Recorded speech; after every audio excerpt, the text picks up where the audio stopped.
ना जानते हैं ना आप लोग कैसे होती घट स्थापना। हम लोग घट स्थापना करते हैं तो महाराज नीचे मिट्टी रखते हैं, है ना, पवित्र जगह की अच्छी मिट्टी लेकर आते हैं और मिट्टी के ऊपर फिर हम कलश रखते हैं, है ना, मिट्टी में ज्वारे बोते हैं माँ जगदम्बा की प्रसन्नता के लिए। उसके ऊपर कलश, कलश के अंदर क्या बोले, कलश के अंदर जल भरते हैं और जल के ऊपर फिर पुनः महाराज हम दीप की स्थापना करते हैं, अग्नि की ज्योति। इस तरह कलश बनता है। विद्वान कहते हैं ये भगवती का जो घट है, जो कलश है, वो महाराज पंच तत्वों से परिपूर्ण है। इसमें जो मिट्टी का अंश है वो भूमि है महाराज। 5 तत्व होते हैं ना, भूमि, जल, अग्नि, आकाश, वायु। इन पंच तत्वों से ही देह बनी है, शरीर बना है। तो बोले भूमि, मिट्टी जो है वो भूमि का अंश है, समझना। इसके बाद आपने उसके ऊपर कलश रखा तो कलश में जो खाली भाग है वो आकाश का अंश है। उसके अंदर जो जल भर दिया महाराज, आपने वरुण भगवान की पूजन करी तो वो जल का अंश है। और ज्वारे जो उगते हैं वो वायु का अंश है और महाराज वायु तत्व है। और जो दीप आप ऊपर प्रज्वलित करते हैं वो अग्नि तत्व है। तो भगवती का जो घट होता है उसमें पंच तत्वों से मिलकर वो घट बनता है महाराज। जैसे पंच तत्वों से घट बना है, यही पंच तत्वों से पूरी प्रकृति चल रही है। वायु नहीं हो तो हम महाराज एक क्षण के लिए यदि हवा बंद हो जाए, हमें श्वास लेने के लिए नहीं मिले, तो सोचो हम कितनी देर जीवित रह पाएंगे। ऑक्सीजन की कमी अभी कोरोना काल में हमने देखा ना कि कितनी, क्या महाराज ऑक्सीजन की क्या वैल्यू है। अच्छा, हम इन चीजों को कभी विचार करके सोचते ही नहीं है। आप विचार करना कि हम सब अपने घर में बिजली का प्रयोग करते हैं, रात हो जाती तो आप लोग लाइट जलाते हैं ना, बल्ब, है ना। तो क्या जब हम बिजली का प्रयोग करते हैं तो उसके बदले में हमको क्या देना पड़ता है, बिल। हाँ, महीने के महीने आ जाता है, इतने रुपए की बिजली जलाई, आप बिल दे दो, हम देते हैं। जितनी देर, जितने समय जो बिजली का हमने उपयोग किया उसके अनुसार हमको उसका महाराज बिल देना पड़ता है। बोले हम लोगों ने कभी विचार नहीं किया कि हम 1 बल्ब, 2 बल्ब, 4 बल्ब जलाएं तो उसका हिसाब यहाँ के लोग रखते हैं, हमें देना पड़ता है। बोले भगवान सूर्य जन्म जन्मांतर से हमें प्रतिदिन समय पर उपस्थित होकर प्रकाश दे रहे हैं, लेकिन हम ये कभी नहीं सोचते कि हमने भगवान सूर्य को आज तक बिल नहीं दिया।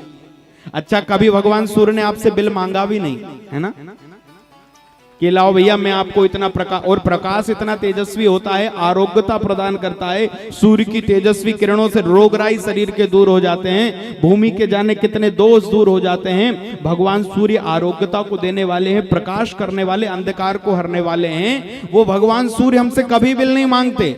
लेकिन हम भी ऐसे हैं कि महाराज हम भी प्रभु के लिए महाराज 1 लोटा जल का अर्घ भी नहीं दे सकते हम महाराज। हाँ, और अभी कोई विधान बन जाए कि नहीं सूर्य भगवान जो हमें प्रकाश दे रहे हैं उसका भी बिल देना पड़ेगा, तो फिर महाराज सब दे देंगे। बोले सूर्य का बिल चुकाना है तो प्रतिदिन 1 लोटा अर्घ भगवान सूर्य को महाराज जल दीजिए और नमस्कार करना चाहिए। आपको पता है भगवान सूर्य को नमस्कार करने से क्या होता है?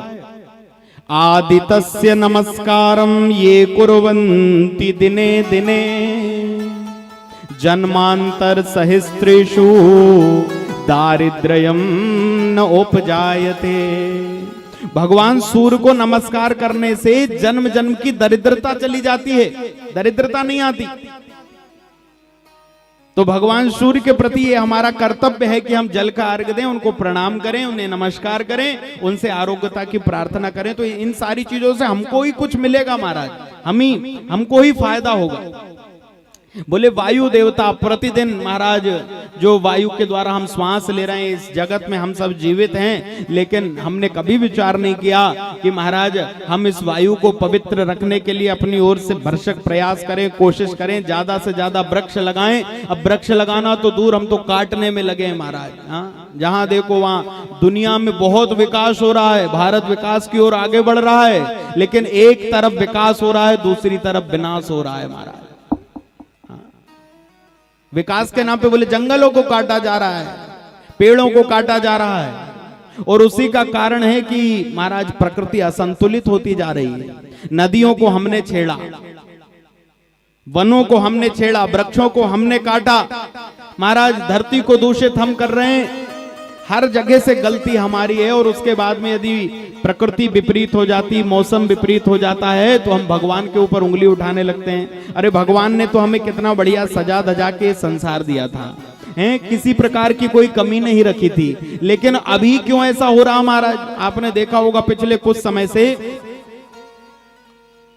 कि हर ऋतु में हर ऋतु चल रही है। अब अभी देखो ये ग्रीष्म ऋतु है, लेकिन जब से कथा शुरू हुई उस दिन से ऐसा लग रहा है कि ग्रीष्म नहीं वर्षा ऋतु है महाराज। हाँ, रोज बरसात, पानी, आंधी खूब आ रही है। समय पूरे या सभी जगह हो रहा, केवल यहाँ नहीं।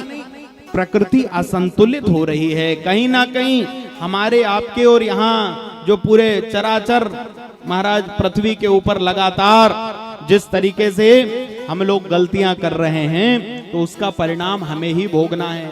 हमारे बाद हमारे बच्चे भोगेंगे।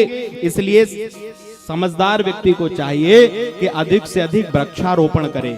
वृक्षारोपण करने से बरसात भी अच्छी होगी, वृक्षारोपण करने से वायु भी पवित्र होगी। वृक्ष, एक हरा भरा वृक्ष गर्मी के दिनों में हमें फल देता है, हवा देता है, अपने नीचे छाया प्रदान करता है, और कितने फायदे हैं। यदि हमें भगवान ने बुद्धिमान बनाया है, यदि हम महाराज सुअर स्वान इत्यादि नहीं हैं, मनुष्य हैं, तो आपने महाराज देखा होगा कहीं कि गधे, कुत्ते, हाथी, घोड़े कभी वृक्षारोपण करते हैं क्या? नहीं करते, क्योंकि उनमें महाराज उतनी बुद्धि नहीं है, विवेक नहीं है। लेकिन मनुष्य के अंदर वो बुद्धि विवेक भगवती ने दिया है। तो हमको संकल्पित होना चाहिए, अपने जन्म दिवस पर 10 वृक्ष लगाएं, उनको पालित करें, बड़े करें। हर एक मनुष्य जब इस तरीके से महाराज संकल्प लेकर के कार्य करने लगेगा, तो धीरे धीरे पुनः जो असंतुलित प्रकृति हो रही है उसका संतुलन बन जाएगा। बोलो जगदम्बे मैया की जय हो।